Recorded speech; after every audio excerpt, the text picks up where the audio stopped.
প্রিয় দর্শক ও শ্রোতাবৃন্দ, আমি আজকে আপনাদের সামনে লালন ফকিরের অত্যন্ত গভীর আধ্যাত্মিক তাৎপর্যপূর্ণ একটি রচনা সব সৃষ্টি করল যে জন তারে সৃষ্টি কে করেছে শীর্ষক কবিতাটির ব্যাপারে কিছু আলোচনা করব। আজকে কবিতাটির প্রথম কয়েকটি লাইন নিয়ে আলোচনা করা হবে। মহাজ্ঞানী এবং কামিল ফকির লালন শাহ বলেছেন, সব সৃষ্টি করলো যে জন তারে সৃষ্টি কে করেছে, সৃষ্টিকর্তা বলছো যারে লাশরিক হয় কেমন করে, ভেবে দেখো পূর্ব পারে সৃষ্টি করলে শরিক আছে। এই কথাগুলি আমাদের যে প্রচলিত রীতিনীতি এবং প্রচলিত যে ধর্মের ধারণা, সেই ধারণার থেকে কিছুটা অন্যরকম। আমাদের প্রচলিত রীতিনীতির সাথে এই কথাগুলি মিল হয় না। আমাদেরকে মুসলমান সমাজে শিখিয়ে দেওয়া হয়েছে যে একজন সৃষ্টিকর্তা আছেন, তিনি সব কিছু সৃষ্টি করেছেন এবং তার কোনো শরিক নেই, তার কোনো অংশীদার নেই। কিন্তু এখানে লালন ফকির বলছেন যে তুমি ভালো করে ভেবে দেখো, আগে এবং পরে সব কিছু ভেবে দেখে বলো, যদি সৃষ্টিকর্তা থাকে তাহলে অবশ্যই শরিক থাকতে হবে। সৃষ্টিকর্তা বলছো যারে লা শরিক হয় কেমন করে, ভেবে দেখো পূর্ব পারে সৃষ্টি করলে শরিক আছে। সব সৃষ্টি করলো যে জন তারে সৃষ্টি কে করেছে। লালন ফকির বলছে যে চারিদিক ভাবলে দেখা যায়, আগে পরে সবকিছু গভীরভাবে চিন্তা করলে দেখা যায়, যদি সৃষ্টি হয়ে থাকে তাহলে অবশ্যই শরিক আছে। তো আমি যখন এই কথাটা বলেছিলাম, অনেকদিন আগে একবার মানুষের সামনে বলেছিলাম, তখন একজন লেবাসধারী ধর্ম ব্যবসায়ী আমাকে এসে বলল যে সৃষ্টি করলে শরিক থাকবে কেন, এটা কোনো কথা হলো? লালন ফকির তো পাগল ছিল, সে যা খুশি তা বলেছে। তুমিও কি লালন ফকিরের মতো পাগল হয়ে গেছো? আল্লাহ তো সব কিছু সৃষ্টি করেছেন, তাহলে সৃষ্টি করলে শরিক থাকবেন কেন? সৃষ্টি করলে শরিক থাকতে হবে কেন? তো এরকম কথা সে বলেছে। তো আমি তার দিকে তাকালাম, তাকিয়ে দেখলাম যে সে আসলে কোনো ধর্মজ্ঞান রাখে না। তবে সে ধর্মের পোশাক পরে আছে এবং ধর্মের রীতিনীতি, আচার আচরণ ইত্যাদি ঠিকঠাক মতো সবার সাথে মিলে পালন করে। লোক ধর্ম যেটাকে বলে আর কি, প্রকৃত ধর্মের সাথে যার কোনো সম্পর্ক নেই, জনগণের সাথে মিলেমিশে সবাই যেটাকে ধর্ম বলে সেই কাজগুলি সে ঠিকঠাক মতোই করে। তো আমি তাকে দেখে বুঝলাম যে তার সাথে বেশি গভীর কোনো আলোচনা করা যাবে না। আমি তাকে বললাম যে সৃষ্টি করলে শরিক আছে, লালন ফকির বলেছে, এই কথাটা তো একদম সত্য। মনে করো তুমি একটা অনেক বড় মূর্তি বানিয়েছো, বা তুমি অনেক বড় একটা কাঠের তৈরি একটা খাট বানিয়েছো। তো তুমি যদি কাঠের তৈরি খাটটাকে বানাও, তাহলে আল্লাহ যেহেতু বানিয়েছে সব কিছু, আল্লাহ যদি এরকমভাবে একটা জিনিসকে বানায়, একটা পাহাড়কে যদি আল্লাহ বানায়, তাহলে সেই পাহাড়টি কি আল্লাহ থেকে আলাদা হয়ে গেছে, নাকি আল্লাহর ভেতরেই আছে?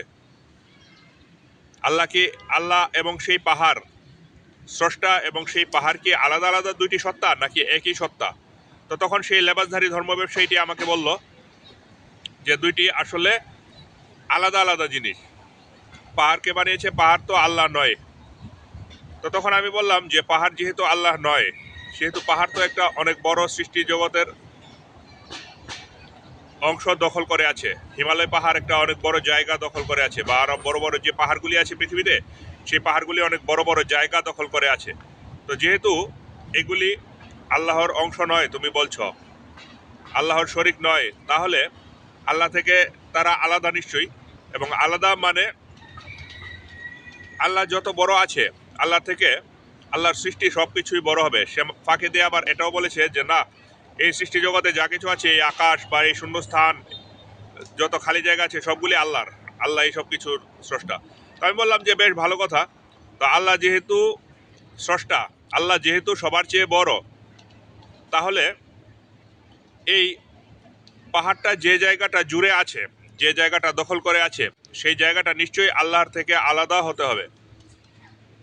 এবং আল্লাহর থেকে আলাদা হলে পাহাড়টি আল্লাহ থেকে আলাদা হবে, আর না হলে পাহাড়টিকেই তোমার আল্লাহ বলতে হবে। সে বলল যে সে বারবার বলছে যে পাহাড়টি অবশ্যই আল্লাহ থেকে আলাদা।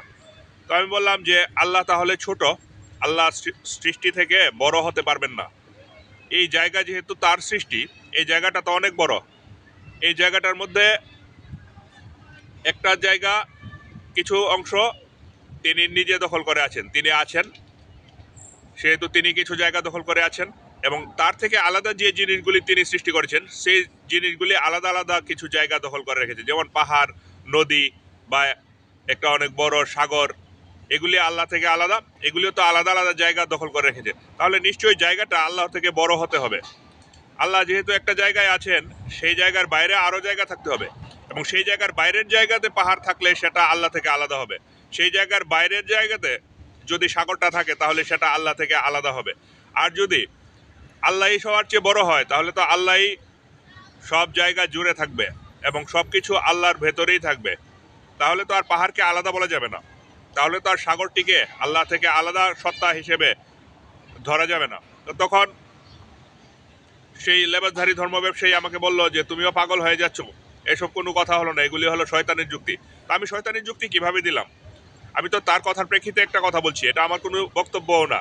আমি এটা বলতেও যাচ্ছি না যে আল্লাহ বড় বা পৃথিবী ছোট, আল্লাহ আছে বা নেই, আমি এ ব্যাপারে কিছু বলতেই যাচ্ছি না। আমি লালন ফকিরের একটা কথা উদ্ধৃত করেছি, তারপর সে আমাকে এসে জিজ্ঞাসা করেছে।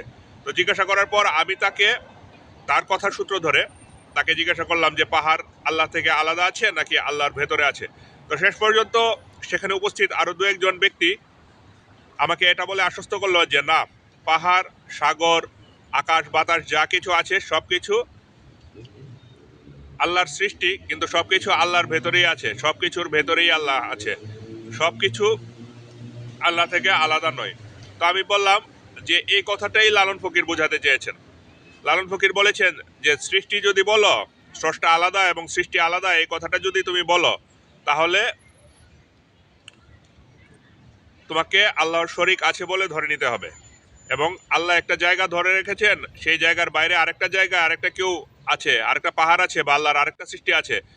মোট কথা সব সৃষ্টিকে তোমার স্রষ্টার সাথে গভীরভাবে সম্পর্কযুক্ত ধরতে হবে। আমি এরকম কোনো সিদ্ধান্ত দিচ্ছি না যে সৃষ্টিকর্তা নেই বা সৃষ্টিকর্তা আছে, আমি এরকম কোনো সিদ্ধান্ত দিচ্ছি না। আমি একটা যুক্তির আলোচনা করছি। আপনাদের যদি এ ব্যাপারে আরও কোনো বক্তব্য থাকে তাহলে আপনারা কমেন্টের মধ্যে উল্লেখ করতে পারেন, আমার কথা ভুলও হতে পারে। তো আমি তাকে বললাম যে পৃথিবীর সব কিছু আল্লাহর ভেতরেই আছেন, আল্লাহ কোনো কিছু থেকে আলাদা নেই এবং সব কিছুর ভেতরেই আল্লাহ আছেন। এখন কে কার ভেতরে আছে এটাও একটা অনেক বড় প্রশ্ন, এটার কোনো উত্তর হবে না। তো লালন ফকির কোনো রকম কোনো সমাধান দেননি, তিনি একটি প্রশ্ন করে দিয়েছেন। তিনি একটি জিজ্ঞাসা করেছেন যে সব সৃষ্টি করেছে যে জন তাকে সৃষ্টি কে করেছে, সব সৃষ্টি করেছে যে জন তাকে সৃষ্টি কে করেছে। আজকাল বিভিন্ন জায়গায় দেখা যায় যে নাস্তিকেরা এই প্রশ্নটা করে থাকে। তো তথাকথিত নাস্তিক যারা আছে তারা আসলে কোনো নাস্তিক নয়, তারাও লেবাসধারী ধর্ম ব্যবসায়ীদের মতো ভুয়া নাস্তিক। লেবাসধারী ধর্ম ব্যবসায়ীরা হলো ভুয়া আস্তিক এবং সেই আল্লাহর অস্তিত্ব অস্বীকারী এবং নানা রকম যুক্তিতর্ক উপস্থাপনকারীরা হলো ভুয়া নাস্তিক। এবং তাদের দুজনের মধ্যে একটা গভীর মিল পাওয়া যায়, সেই লেবাসধারী ধর্ম ব্যবসায়ী এবং ভুয়া নাস্তিকদের মধ্যে একটা গভীর মিল পাওয়া যায়। সেই গভীর মিলটি হলো যে তারা দুজনই কিতাবে লিখিত কিছু মুখস্থ বাক্যের উপর নির্ভরশীল। লেবাসধারী ধর্ম ব্যবসায়ীরা বলতে চায় যে মুখস্থ বাক্যের মধ্যে যা আছে সেগুলিই পরম সত্য, তার বাইরে আর কোনো সত্য নেই। আর লেবাসধারী ধর্ম ব্যবসায়ীরা সেই লিখিত মুখস্থ বাক্যটাই সবাইকে জোর করে মানাতে চায়। আর পাশাপাশি সেই ভুয়া নাস্তিক যারা বিভিন্ন জায়গায় স্রষ্টার অস্তিত্ব নেই বলে যুক্তিতর্ক উপস্থাপন করে থাকে, তারাও দেখা যায় যে সেই লেবাসধারী ধর্ম ব্যবসায়ীদের মতোই বিভিন্ন মুখস্থ বিদ্যা এবং মুখস্থ শাস্ত্র থেকে স্রষ্টার বিভিন্ন বর্ণনাকে ভুল বলে প্রমাণ করতে চায়। তারা দুইজনের যাত্রা দুই দিকে, কিন্তু তাদের দুইজনের লক্ষ্য এবং তাদের দুইজনের যাত্রার কেন্দ্র, তাদের ধ্যান জ্ঞান, তাদের চলাফেরা, তাদের সব কাজকর্ম সেই মুখস্থ বিদ্যাকে কেন্দ্র করেই আছে। আমি একজন ভুয়া নাস্তিককে বলেছি যে আস্তিকেরা ভুল করেছে এই জন্য তুমি নাস্তিক হয়ে গেছো, এটা তো কোনো নাস্তিক হওয়ার পথ হলো না। তুমি আগে জানো, তুমি যদি সত্যকে খোঁজ করতে করতে জানতে পারো যে স্রষ্টার অস্তিত্ব পাওনি, তাহলে তুমি বলো যে আমি পাইনি, সেটা এক জিনিস।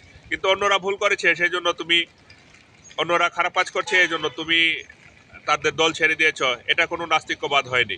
তো এই গানটির বাকি অংশগুলি পরবর্তী ভিডিওতে আলোচনা করা হবে।